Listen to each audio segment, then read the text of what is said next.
Hello students, my name is Ushasri. I am working as Junior Scientific Officer in Biochemistry Department, Sports Authority of India, Bangalore. Today I am going to explain you about biochemical monitoring of athletes during sports training. After watching this video, students would be able to understand what is exercise biochemistry, importance of biochemical monitoring, and different biochemical markers that are used in sports and exercise and their clinical importance. Before getting into the topic, let me give you a brief introduction about biochemistry. What is biochemistry? Biochemistry is the chemistry of living organisms. It is mainly concerned with the structure, metabolism, and functions of biomolecules such as proteins, carbohydrates, lipids, nucleic acids, etc. If you see the structural organization of human body is mainly made up of cells. So cells are considered as basic structural and functional units of our body. Many cells together forms tissues. Many tissues together forms organs. Many organs together make organ systems. Many organ systems together make our human body. Do you know how the cells are made? Cells are made up of biomolecules that include lipids, nucleic acids, carbohydrates, proteins, etc. What is exercise biochemistry? Exercise biochemistry is a branch of science which examines the effects of exercise at the molecular level. When the athletes are doing exercise, so many changes takes place inside their body, inside their organs, inside their tissues, inside their cells. So in their cells, how the metabolisms are changing, how the adaptations are taking place, that we study under exercise biochemistry. Thorough knowledge in exercise biochemistry will be helpful for the better understanding of biochemical pathways, mechanisms of fatigue, training adaptations, metabolic demands of training and competition. Let's see the application part of exercise biochemistry. Biochemical monitoring of athletes at regular intervals will give information about oxygen carrying capacity of athletes, general health, metabolism and nutritional status of athletes.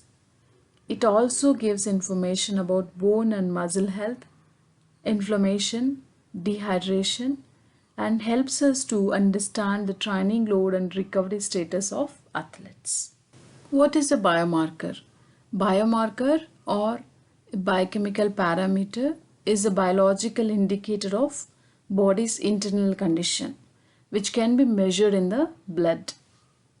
So when we do blood test, we try to estimate specific parameter that give information about the health of the individual. This slide shows the list of different biochemical parameters that are used in sports medicine. That include iron profile, kidney function test, lipid profile, serum enzymes, hormones, vitamins, minerals, electrolytes, and complete blood picture. Let's see iron profile. Iron profile panel includes 4 tests, namely serum iron, serum ferritin, total iron binding capacity, and transferrin saturation. These tests are performed to know the oxygen carrying capacity of an athlete along with another important test, that is hemoglobin. As you all know, hemoglobin is a red colored metalloprotein present in red blood cells or erythrocytes. What is the main function of hemoglobin? Hemoglobin transports oxygen from lungs to tissues and it brings back carbon dioxide from tissues to lungs. If you see the structure of hemoglobin, hemoglobin contains heme and globin.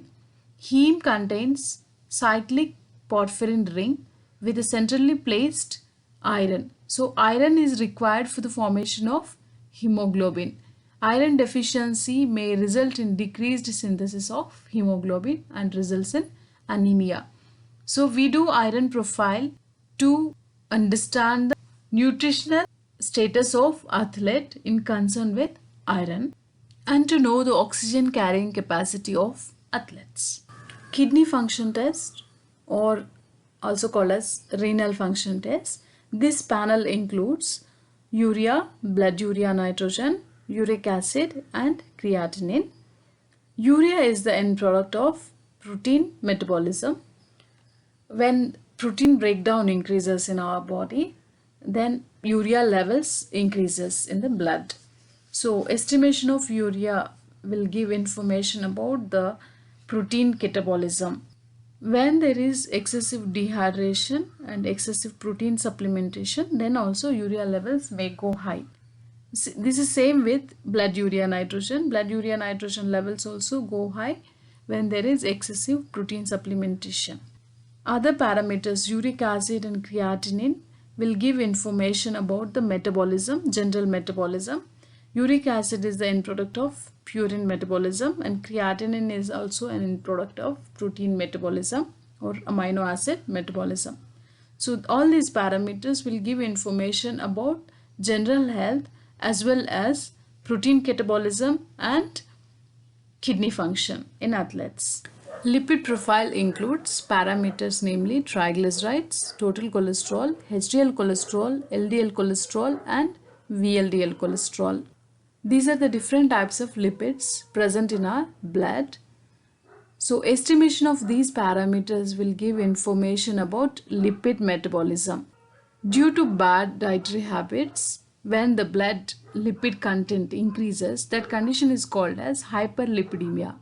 Hyperlipidemia often results in atherosclerosis, that is obstruction of blood vessels due to the accumulation of fats in their walls, and this will obstruct the blood flow to the distant body parts and may lead to myocardial infarction. So estimation of lipid profile will give information about the health status of the athletes and also about their dietary habits. Muscle enzymes, namely creatine kinase and lactate dehydrogenase, are used as muscle damage markers to identify or to diagnose muscle damage.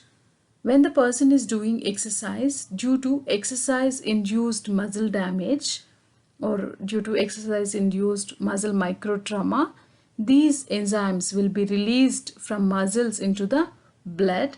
So in the blood, enzyme levels increases. So increased levels of CPK and LDH in blood indicates muscle damage.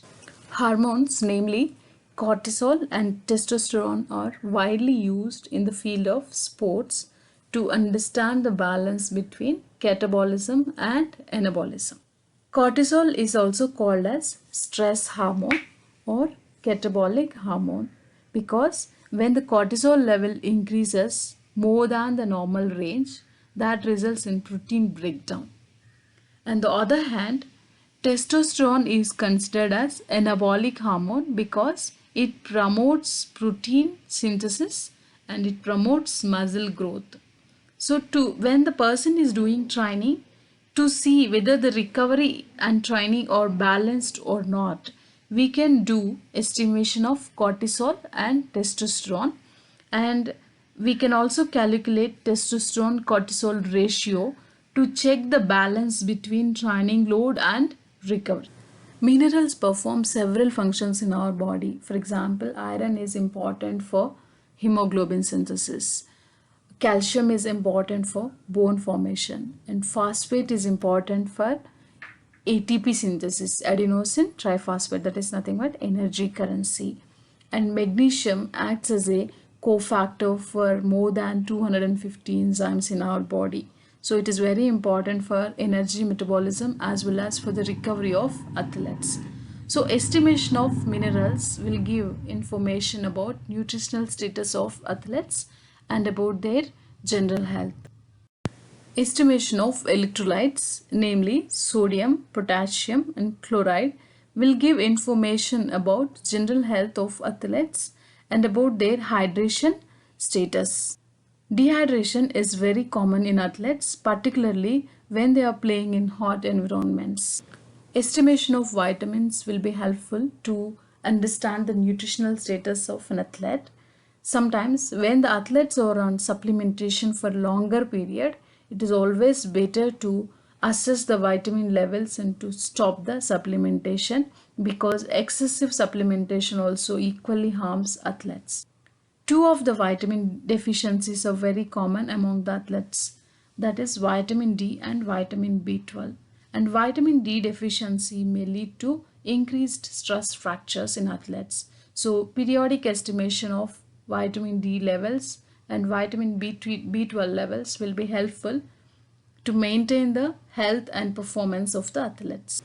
So altogether, biochemical monitoring will be helpful to know the nutritional and health status of athletes, to understand the oxygen carrying capacity of an athlete, to get more information about bone and muscle health of athletes, and to understand training load and recovery of an athlete, and to detect dehydration and inflammation in athletes. So, exercise biochemistry will be helpful for prevention, early diagnosis, and prognosis of overtraining, anemia, muscle damage, dehydration, inflammation, and other disorders in athletes. With this, I would like to conclude this video. In my next video, I'll be talking more about nutritional markers, metabolic markers, muscle damage markers, and overtraining markers in sports. Thank you.